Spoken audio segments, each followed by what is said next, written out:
All right, so one of the topics that we will often see within human sexuality is about sexually transmitted infections and diseases, all right? So STIs or STDs.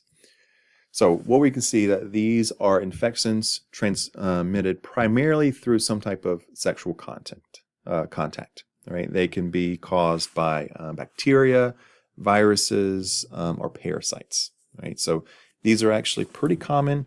And unfortunately, what we're going to see in some cases that they can be asymptomatic for many people, right? So that doesn't mean they're not causing a problem in the long term or can't be transmitted, but some people will not experience any symptoms and not show any signs, even though the infection is there, right? So even when you're healthy and not experiencing anything, you can still be transmitting that infection to other people, okay?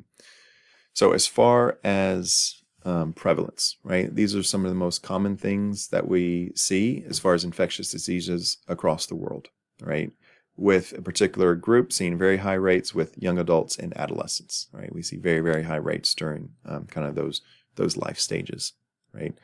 Now, if untreated, these infections can lead to things like infertility, chronic pain, pregnancy complications, increased HIV risk, and in some cases, even cancer, right? So, for example, when we look at something like chlamydia, if that goes untreated, right, and it continues to exist within the body, that may damage reproductive organs, even if there are no other outward symptoms, okay?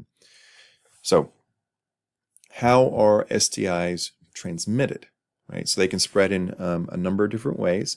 So yes, things like vaginal sex, anal sex, oral sex, even things like skin-to-skin contact in some cases, blood exposure, and even childbirth, right? So not all STIs require intercourse, so vaginal penetration for transmission, or anal penetration or oral penetration. Not all of that is required for transmission. They can be sometimes, again, just through contact or through blood. Right? So for example, HPV and herpes can spread with just skin-to-skin contact. And then you look at something like HIV, it requires the exchange of certain bodily fluids. So through the blood maybe, and maybe there's no sexual contact at all, but you're exposed to someone else's blood who has HIV. Okay. Now, that's how it's transmitted. What are the different types of STIs, right? So we have like different groups. The first major group we're going to look at are the bacterial ones, right? So some examples here are we're going to see things like chlamydia. Again, may not have symptoms in a lot of cases, but if you do, it can be experienced as general pain or maybe even abnormal, unusual discharge, right? And again, if left untreated, can lead to infertility, right? We're also going to have within the bacterial STIs gonorrhea, right? So this is often like painful urination, maybe even pelvic pain, and again, unusual discharge. And then syphilis, right? So syphilis can start as sores that might even be painless. And those sores can be on the genitals, the rectum, or even the mouth. But again, if left untreated, they progress through different stages and they get progressively worse and worse and worse, right? So what you want to do here is treat them with antibiotics because it is a bacteria.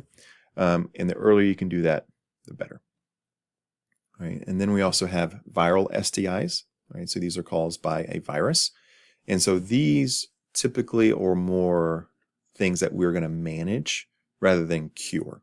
Right? So there are some vaccines available that maybe can prevent some of these things, but it's typically going to be once you have this, we're going to try and manage it for you rather than outright curing it. Right, so some examples here are HIV. We can also see HPV. This is where sometimes you'll get things like genital warts, herpes. Again, that's kind of associated with some sores. And then the different forms of hepatitis, which can impact liver production or function. So of those, the one that we kind of talk about the most is HIV. And this is something where our immune system is being attacked. Right? And because of that, what we can see is that if HIV goes untreated, this is where people will develop acquired immune deficiency syndrome, AIDS. Okay? Fortunately, modern treatments allow many people with HIV/AIDS to live long, healthy lives. Right? So with that, though, prevention is still key. And so there are a number of preventative efforts or tools available. So condoms, routine testing, which we'll kind of touch on a little bit more, There's some preventative medication that you can take before exposure, and there's also emergency medication available after possible exposure. Okay. All right, so we have the bacterias, we have the ones that are viruses, and then we have some that are parasites. Right, this is another group of STIs.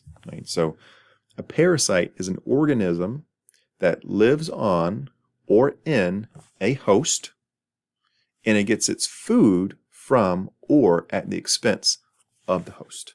Okay, so 3 main parasites that we look at within STIs. One of them, I'm going to try to pronounce this as correctly as I can, trichomoniasis. Trichomoniasis. I do the best I can. This is something that's primarily going to impact women. Men, if they have it, are usually asymptomatic, but again, can still act as spreaders.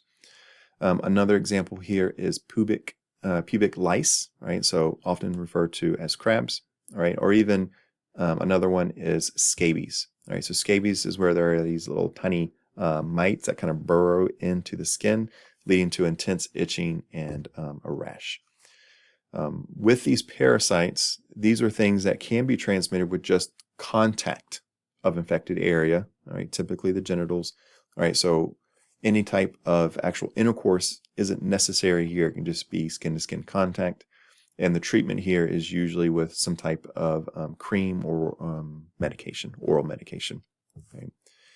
And then the last group we look at are funguses, right? So the primary thing here is a yeast infection, right? So this can lead to itching, rash, discomfort, and it's treated with oral medication as well. Now, what we want to look at with STI prevention is that that's going to be key. Rather than trying to treat something once it's there, we want to try and prevent it from happening to begin with. So these are kind of going back to things that I mentioned before with safer sex practices as far as proper condom use or things like dental dams, vaccinations. You want to have open communication with your partners, routine testing. And again, that matters because many of these can be asymptomatic. So you can unknowingly carry an STI with you for months or even years without symptoms, and yet you're still kind of spreading it to others. Okay. One of the things that was mentioned right there is communication. All right. So having communication about sexual health and your history may feel uncomfortable, but they are part of healthy relationships. Right. So that kind of communication includes discussing your testing history, boundaries, condom use, consent, and things related to what you would want to know from your partner. Okay. All right, some questions for us to consider as we end this section is, why do we think that there is a stigma associated with STIs in so many cultures, right? Why is there a stigma there? 2, how can misinformation, right? So misinformation, not understanding properly what STIs are, how can that affect prevention and treatment? Okay. And then the third one to kind of tie in with that, how can we correct or prevent that misinformation, right? How can we correct that so it doesn't have any kind of negative impact?